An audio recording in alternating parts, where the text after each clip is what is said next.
Boa noite, irmãos. Sejam todos muito bem-vindos ao Circo da Luz.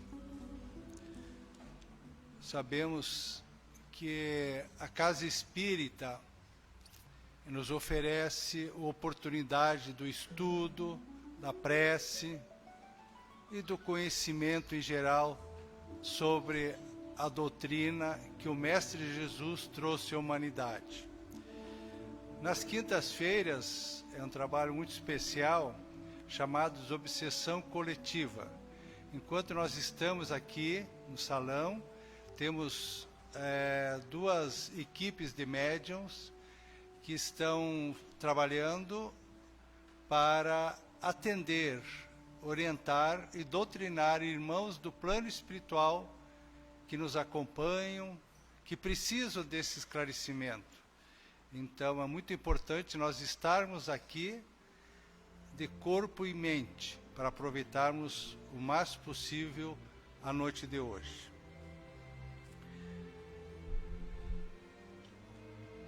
Vamos pedir à espiritualidade maior toda a proteção e assistência para que possamos desenvolver esse trabalho com o máximo possível de aproveitamento. Pai nosso que estais nos céus, santificado seja teu nome.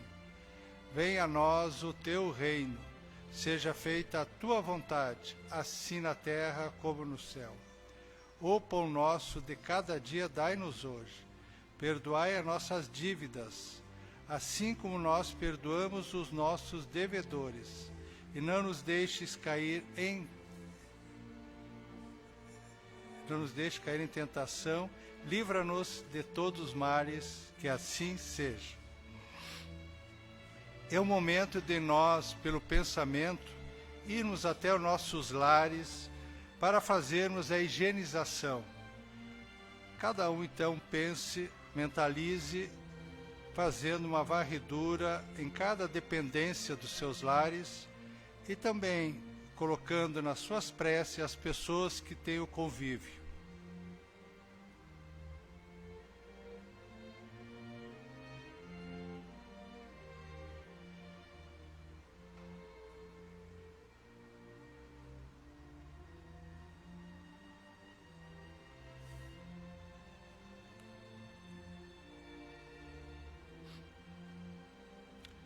Retornando a este local, no primeiro momento da noite, nós vamos ler e comentar uma passagem do Evangelho segundo o Espiritismo, no capítulo que fala bem-aventurados os aflitos, motivos de resignação.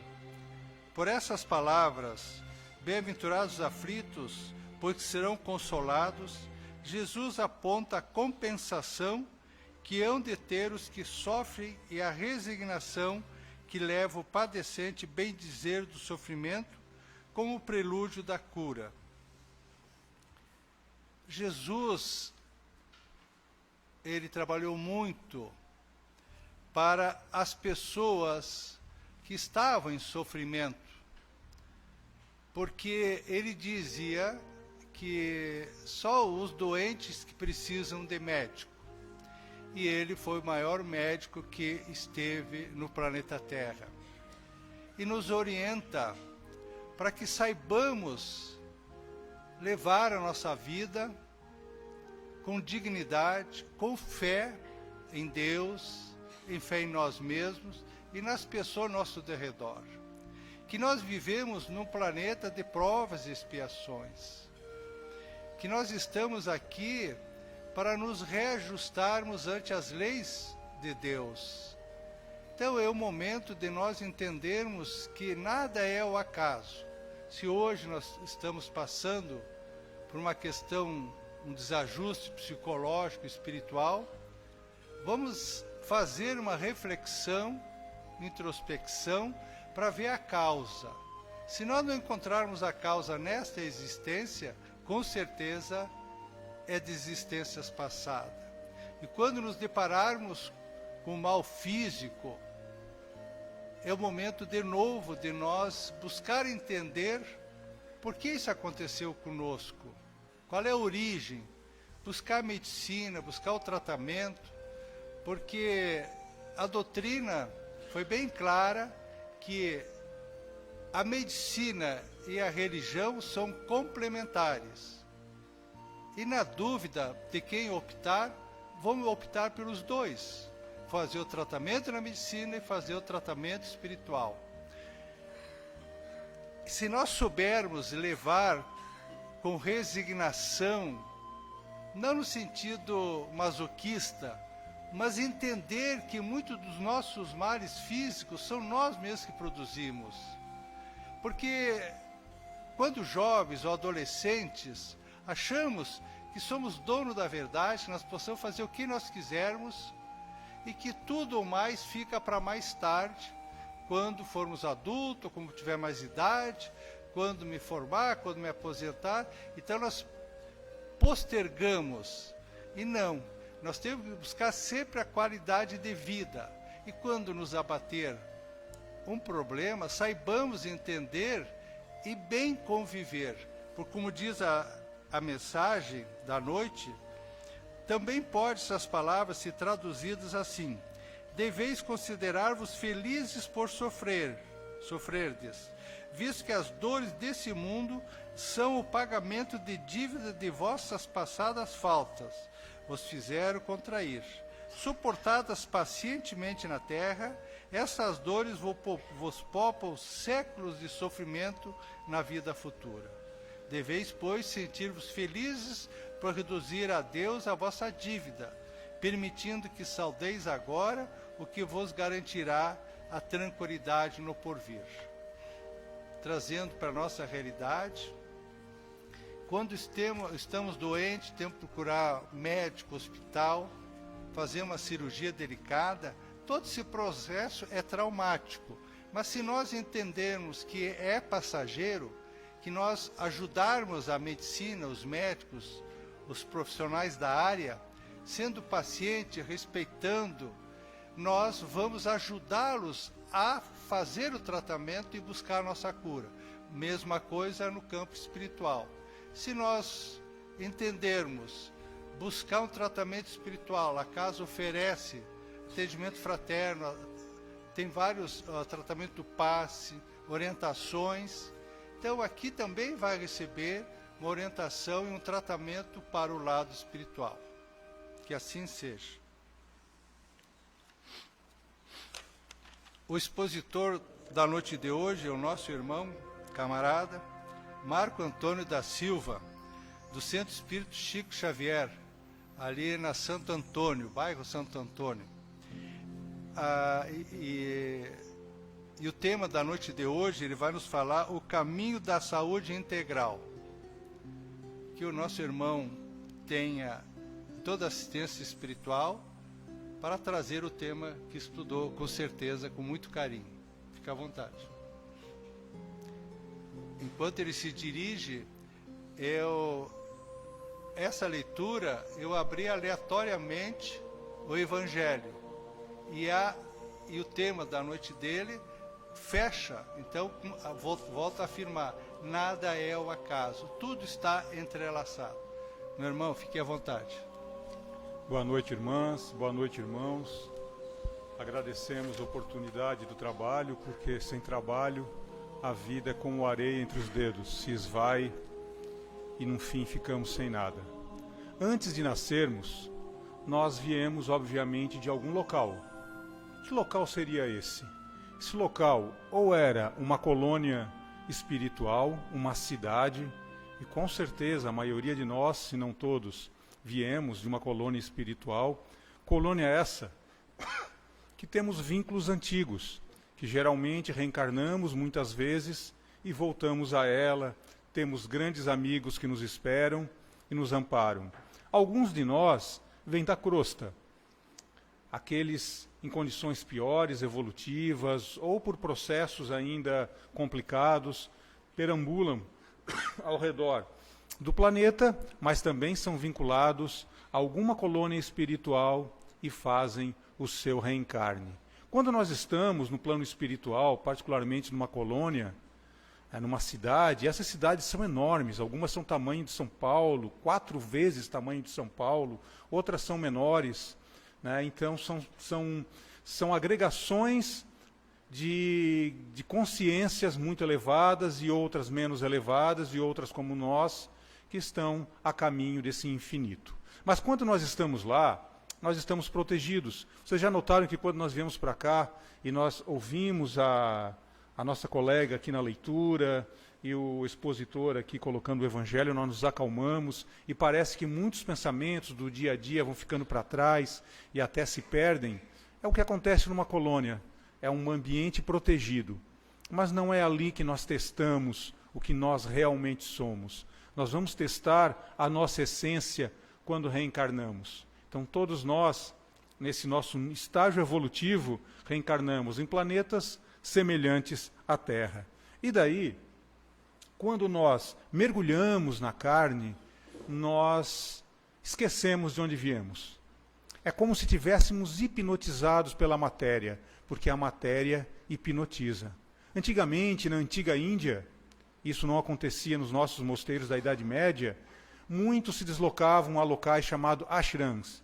Eram locais onde viviam espíritos nobres, encarnados, e que acolhiam devotos. Eles passavam um tempo ali, 1 ano, 2, 20, 30 anos, muitas vezes, se aperfeiçoando, se preparando para enfrentar daí a sua missão e voltar ao meio urbano, aonde viviam, né, sem cair nas tentações, como diremos. Muitos de nós temos essa oportunidade, como no movimento espírita, em outros locais, mas a matéria nos hipnotiza.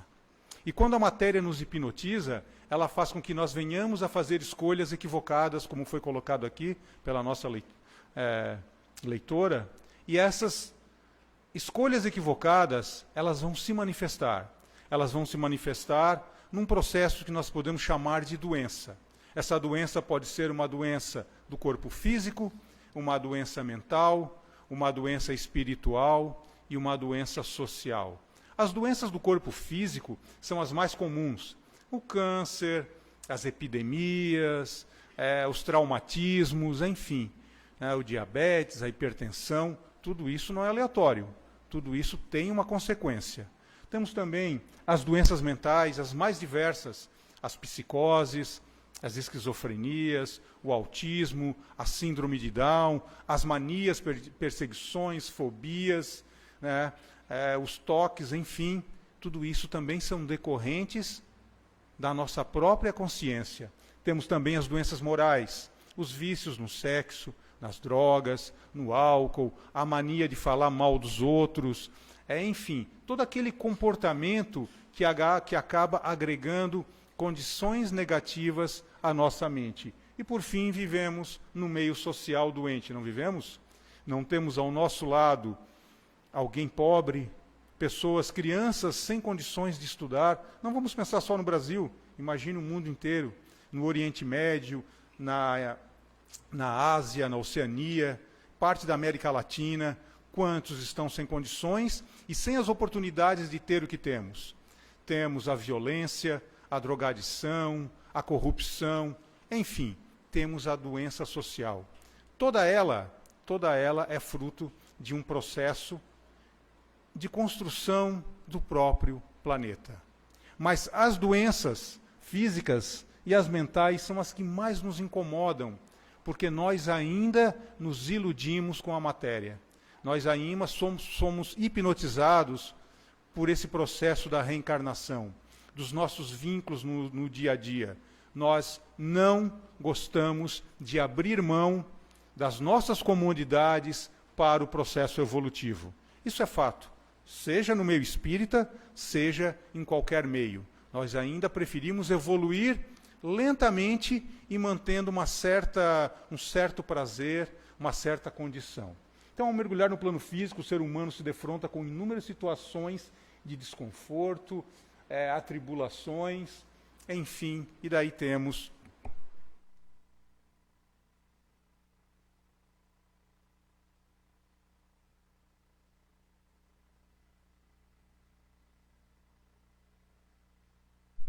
na sua brilhante palavra, né, nós sempre vamos buscar a cura. E é a nossa obrigação buscar a cura, com certeza. O problema é que nós ficamos reencarnação a reencarnação nesse processo. Nós nos comprometemos, adoecemos, buscamos a cura, primeiro física, é quando a coisa está apertando, espiritual, e repetimos. Melhoramos daí, né? E daí voltamos no mesmo processo. Esse ciclo é um ciclo vicioso. É um ciclo que faz com que nós sempre vamos reencarnar e problemas virão e nós vamos correr atrás desses problemas, mas a essência do problema nós não encaramos. Diziam os médicos da antiguidade grega e romana particularmente, que não há doenças e sim doente. Com certeza, né, eles observavam que numa mesma família, muitos morriam de peste, mas alguns sobreviviam. Numa mesma condição, um tinha algumas doenças e morriam, e o outro sobreviviam. Então eles já sabiam com certeza que não existe doença. O que existe somos nós, que ainda não nos afinizamos com a lei maior. É claro que se afinizar com a lei maior significa renunciar muitas coisas, significa deixar de lado muitos prazeres, significa conviver com aqueles que não gostam de nós, significa mudar de comportamento que vai causar estranheza em muitos que convivem conosco, significa fazer opções que vão nos deixar bastante felizes, mas que vão incomodar muitos que estão ao nosso redor. Mas não há doenças e sim doentes. E não há doenças e sim doentes é fruto dessa coisa chamada lei de ação e reação. A lei de ação e reação ela é perfeita. É um mecanismo evolutivo do qual nós herdamos a nós mesmos. Nós temos uma genética espiritual. E essa genética espiritual molda o nosso corpo físico. Mas ao contrário da genética biológica, que dispara doenças, dispara comportamentos, a genética espiritual, ela cria um campo de ação mais amplo. E daí acontecem situações na nossa vida que nos deixam incomodados, mas é fruto dessa mesma genética espiritual. É muito difícil para nós aceitarmos que as situações que vivemos fomos nós que construímos. Isso aí é um problema que nós temos, porque daí nós não avançamos no processo evolutivo. Mas como, por coincidência, né, no mesmo capítulo que o Gadonsky colocou, nós temos aqui a causa atual das aflições. E daí nos diz o Evangelho segundo o Espiritismo, capítulo 5, bem-aventurados aflitos, de duas são as vicissitudes da vida, ou se preferirem, promanam de duas fontes bem diferentes que importa distinguir. Umas têm causa na vida presente, outras, obviamente, que é fora dessa vida. E daí, esse livro, olha só, ele foi escrito há muito tempo atrás, mais de um século atrás, e ele é tão atual, tão profundo, tão na essência da nossa veia, que nos incomoda, né? E diz assim, ó, remontando-se à origem dos males terrestres, reconhecerá que muitos são consequências naturais do caráter e do proceder que os suportam. Ou seja, boa parte da nossa dor hoje é fruto de nós mesmos na presente vida. Ora, obviamente, se eu for comer muito, eu vou ganhar peso. E ao ganhar peso, eu vou adquirir várias doenças. A minha própria genética vai disparar mecanismo. Isso aí não é culpa de ninguém. É culpa minha. Ah, mas nessa vida eu não faço isso. Pois é, mas e nas anteriores? Não fumei, não bebi, não briguei, não causei dissolução, não causei problemas familiares em terceiros. Daí nós arcamos hoje com essa consequência. Quantos homens caem por sua própria culpa? Quantos são vítimas de sua imprevidência, de seu orgulho e de sua ambição? O orgulho é um negócio muito drástico, né? Nós somos muito orgulhosos. Olha no trânsito, deixa alguém cortar a nossa frente, para ver que a nossa vontade é passar por cima. Se pudesse ter daquele carrão enorme, sabe? E a razão é nossa, né? O cara cortou a nossa frente. A razão é nossa, eu estou com a razão. Nós pensamos assim na vida, em tudo que fizemos. Quantos se arruinam por falta de ordem, de perseverança, pelo mau proceder, ou por não terem sabido limitar seus desejos? Ah, todo dia acontece isso. Nós não nos limitamos nem às coisas mínimas, como comer, até as coisas maiores. E é claro, há os ambiciosos, né? Aqueles que não importa as consequências, vão até o fim nos seus desejos. Quantas uniões desgraçadas, porque resultaram de um cálculo de interesse ou de vaidade e nas quais o coração tomou parte alguma. Quantas dissensões e funestas disputas se teriam evitado com um pouco de moderação e menos suscetibilidade. Imagine as heranças. Família se brigando por causa de um terreno, de uma casa. Aquilo ali é um monte de barro, tu vai morrer e aquilo ali vai ficar e tu não vai levar. Só está te incomodando, perdendo tempo. Mas é o orgulho que vai tomando conta. Quantas doenças e enfermidades decorrem da intemperança e dos excessos de todo gênero. Os males dessa natureza fornecem, indubitavelmente, um notável contingente ao cômputo das vicissitudes da vida. O homem as evitará quando trabalhar por se melhorar moralmente, tanto quanto intelectualmente. E é isso que nós gostamos, não é? Nós viemos aqui para isso, para nos melhorarmos intelectualmente e moralmente. Mas nós ainda somos bem lentos, nós somos lerdos na evolução, mais rápido em outras coisas.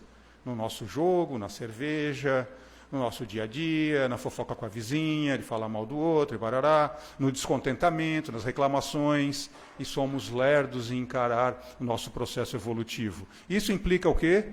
Sofrimento, infelizmente.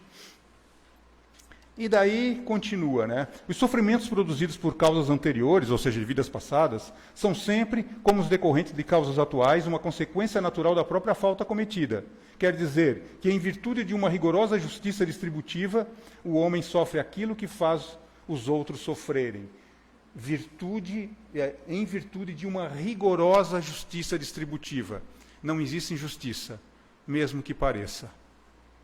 Se ele foi duro e desumano, poderá ser, por sua vez, tratado com dureza e desumanidade. Se foi orgulhoso, poderá nascer numa condição humilhante.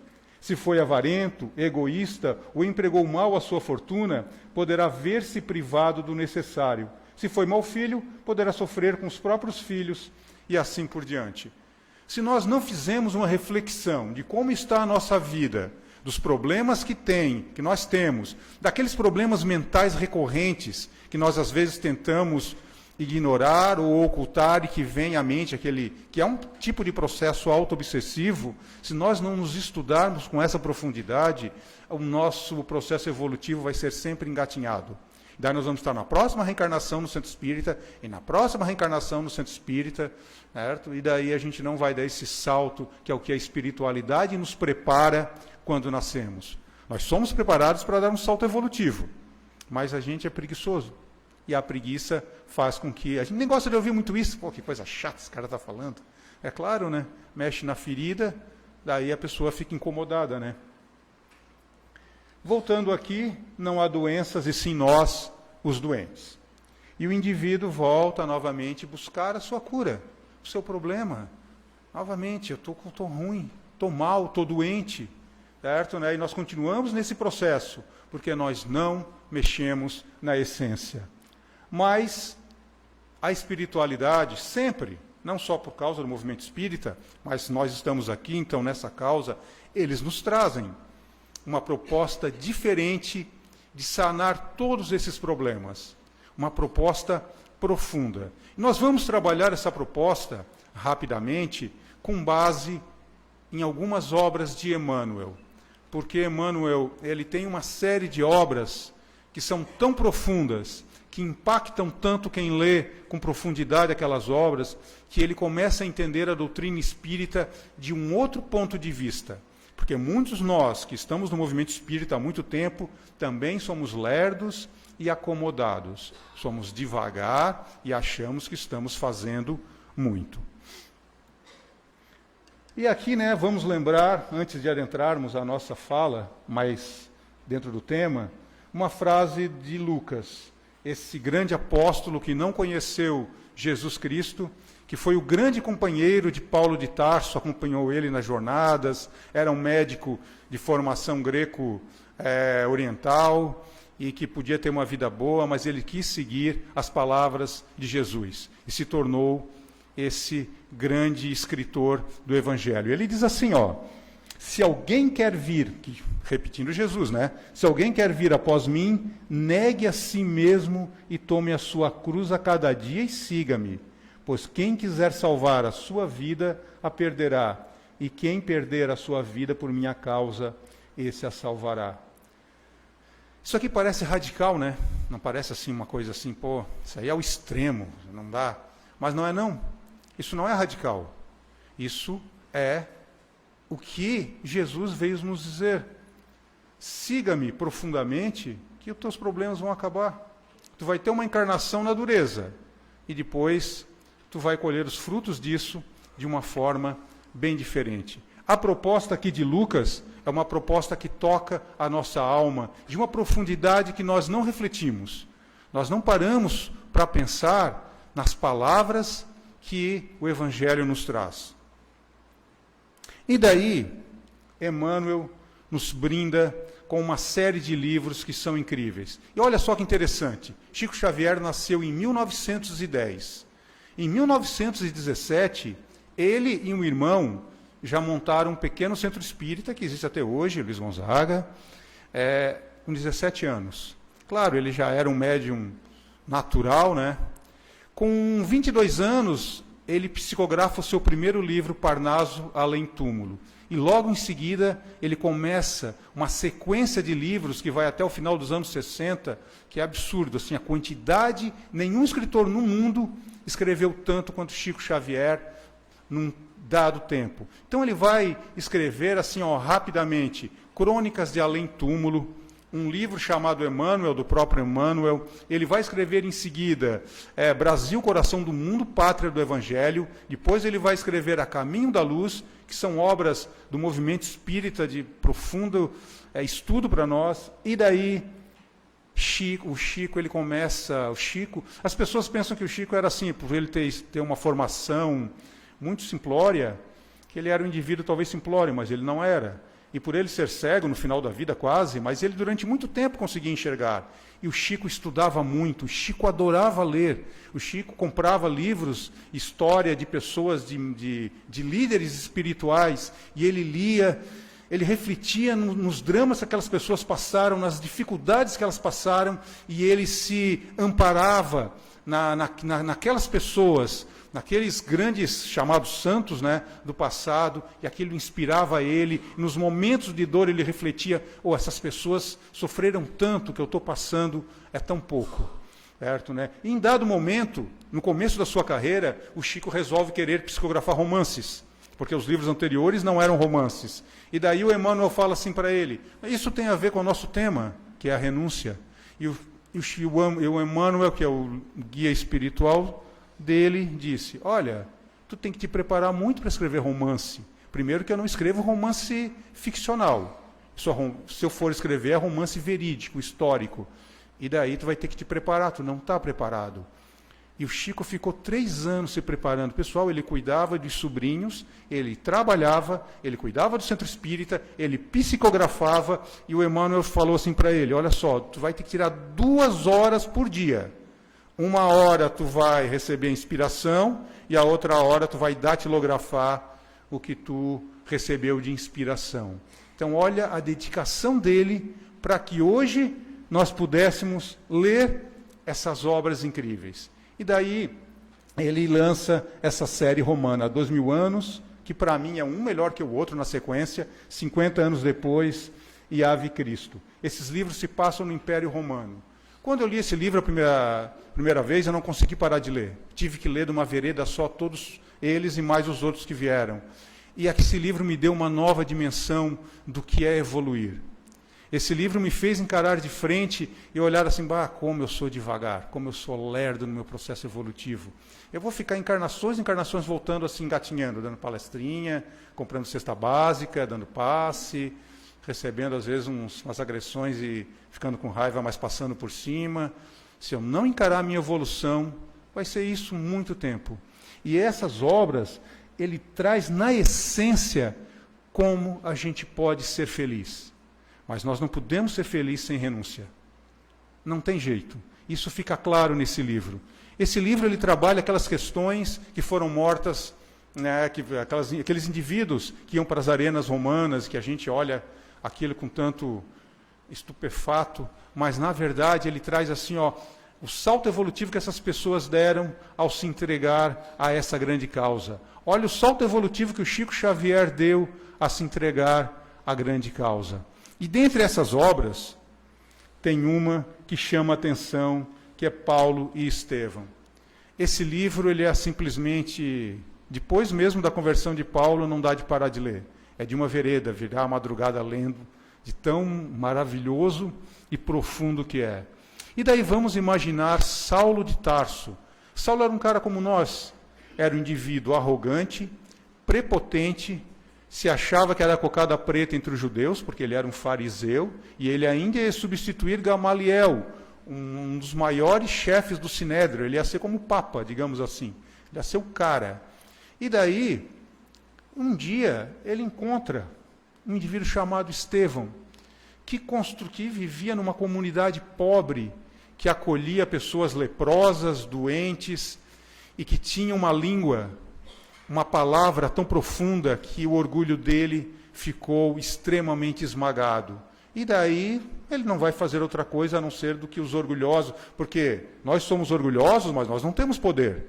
Agora deu poder a nós para ver o que é que a gente faz. E ele tinha o poder. E ele passou a perseguir os cristãos.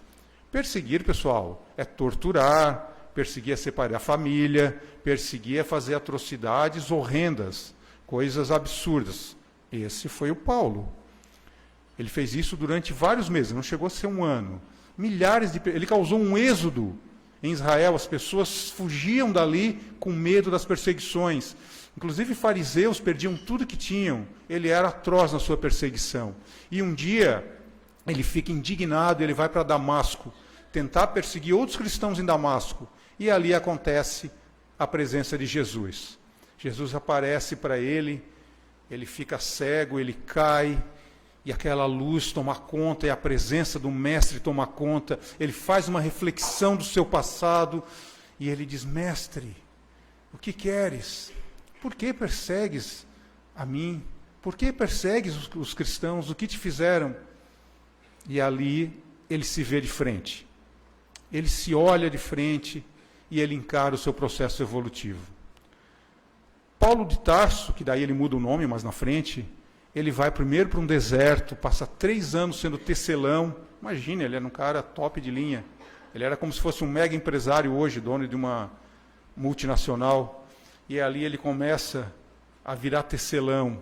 E ele vive do emprego de fazer tapete e fazer tendas e sapatos no deserto.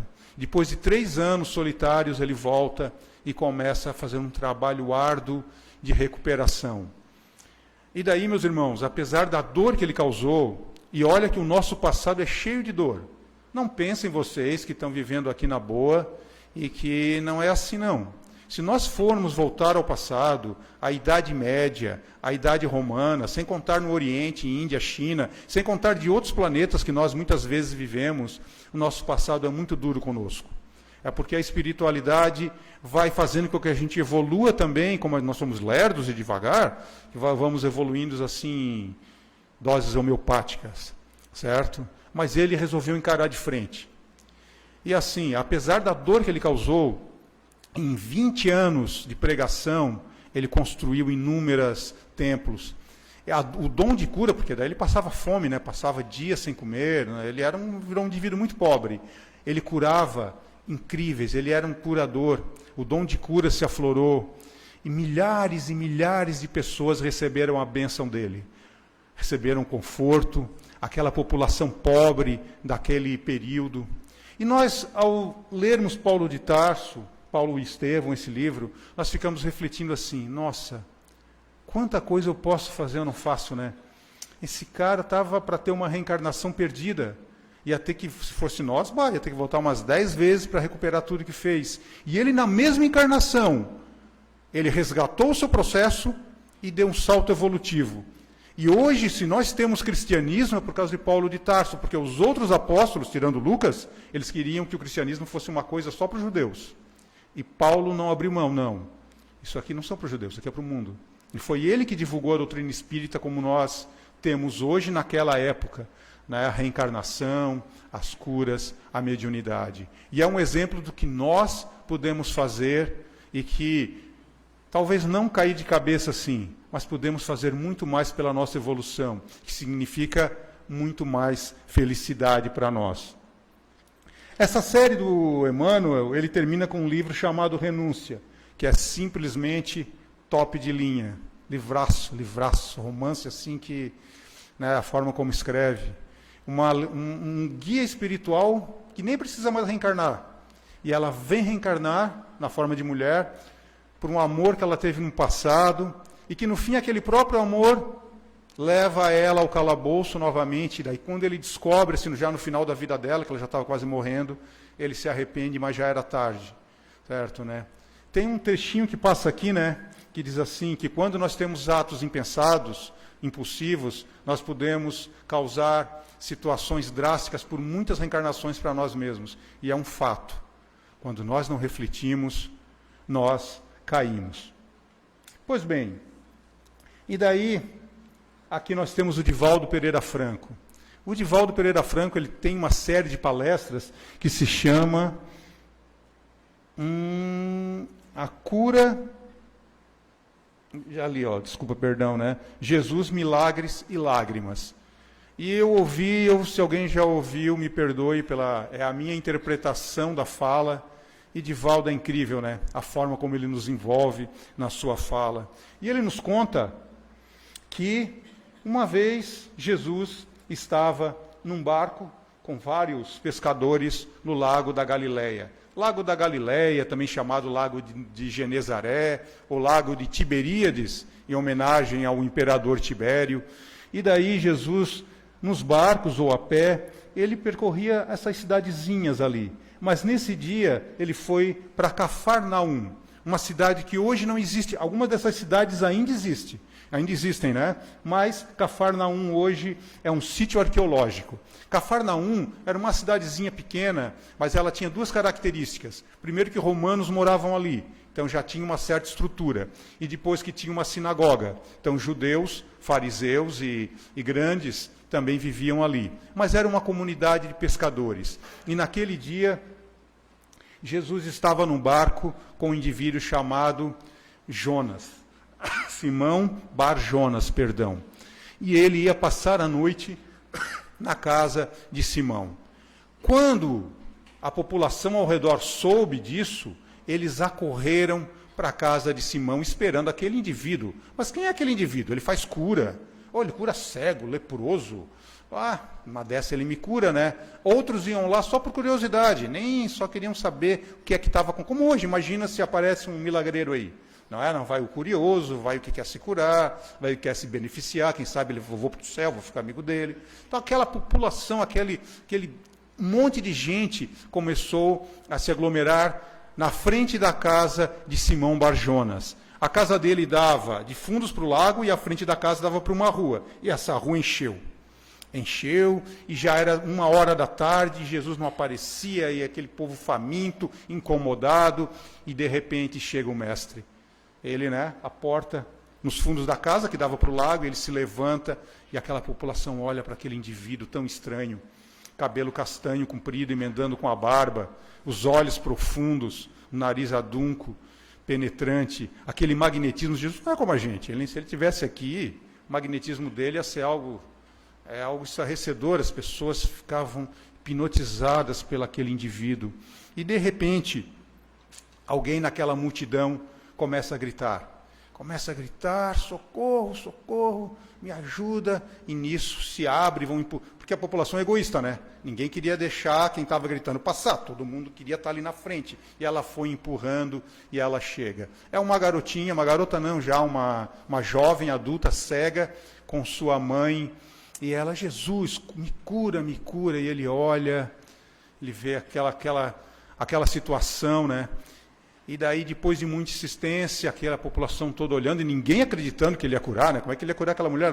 Aquela garota, ela é cega desde os 5 anos, e ele ele faz o passe, e a guria enxerga. A guria enxerga, todo mundo fica estarrecido, e ela não se contenta de euforia, e ela já sai correndo, né? E daí todo mundo fica olhando, e nisso a população daí se afasta.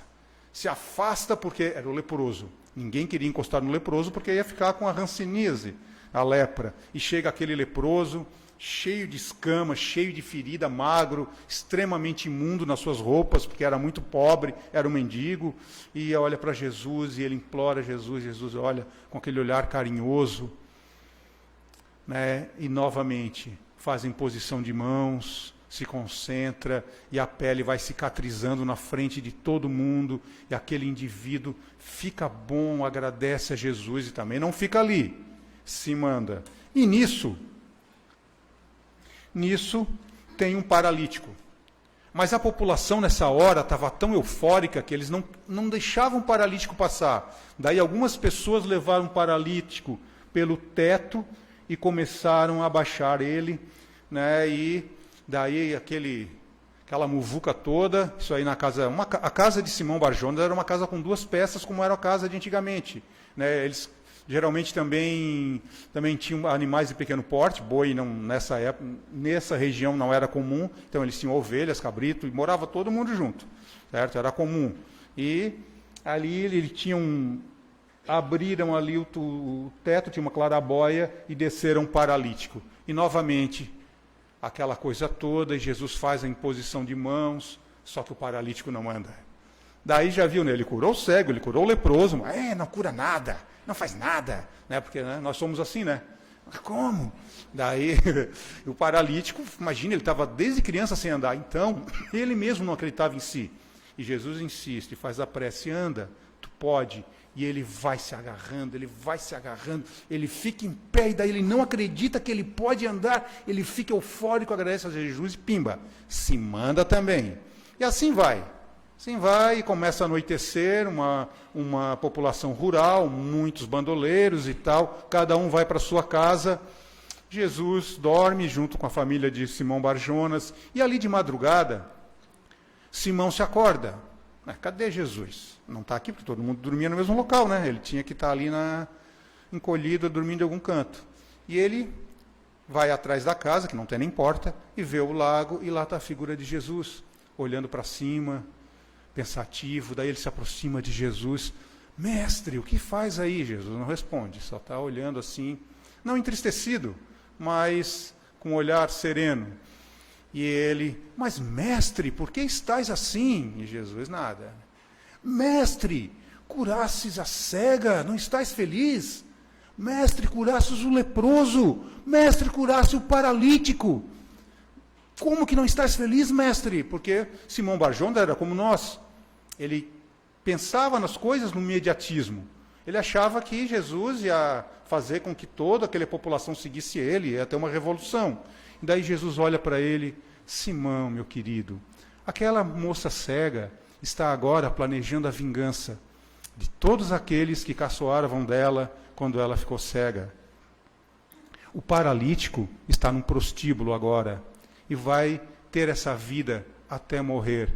E o leproso está hoje agora numa taberna, bebendo e vai morrer assim. Eu não vim para curar o corpo, eu vim para curar a alma. Então, já encerrando, fica essa mensagem que o Divaldo nos traz, tão bela, de Jesus, e fica para nós. Sem dúvida, nós temos que, se eu tenho um câncer, eu vou querer tratar de tudo quanto é jeito. Mas, assim, essas doenças que nós temos, os problemas que nós temos, são decorrentes de nós mesmos. Nós estamos aqui por outra coisa, por um outro salto, por uma outra proposta. Nós estamos aqui para alcançar a felicidade, para não precisarmos reencarnar na Terra, para estarmos com amigos que nos conhecem há muito tempo, para atingirmos outras dimensões do espaço e começarmos outros processos evolutivos, aonde não tem mais dor, nem angústia, nem aflição. E é essa a proposta que a doutrina espírita nos traz e que nós ainda não queremos enxergar. Então era essa a proposta, agradeço a atenção.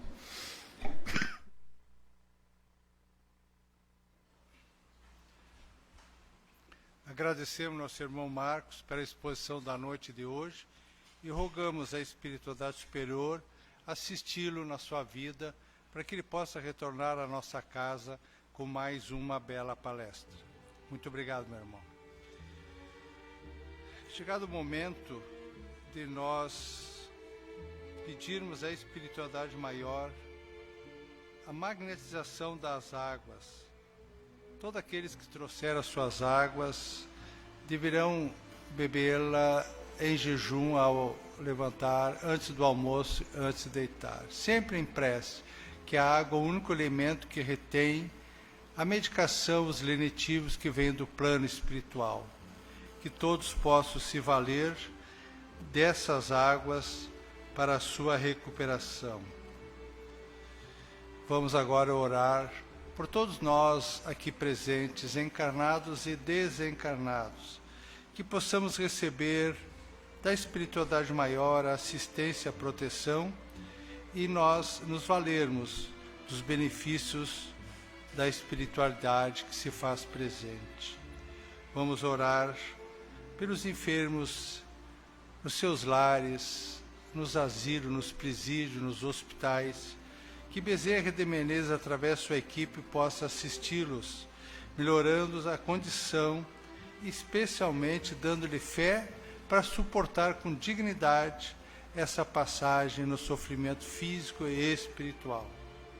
Vamos orar pelos idosos, essas pessoas que já nos deixaram um legado muito grande na família, na sociedade, que agora estão numa fase da sua vida que muitas vezes precisam, sobretudo, do carinho, da atenção dos mais novos.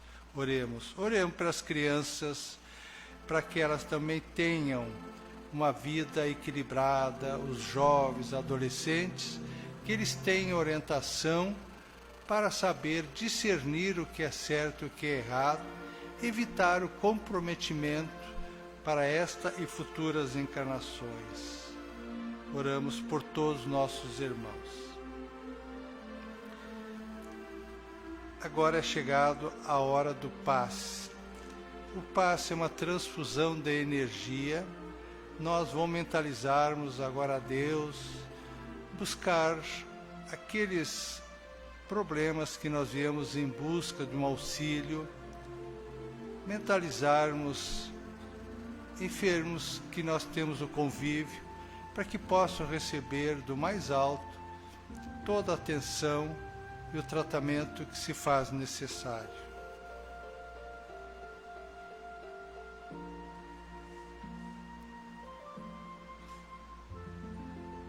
Devidamente atendidos a todos pela espiritualidade maior, vamos agradecer orando a prece que o Mestre Jesus nos ensinou.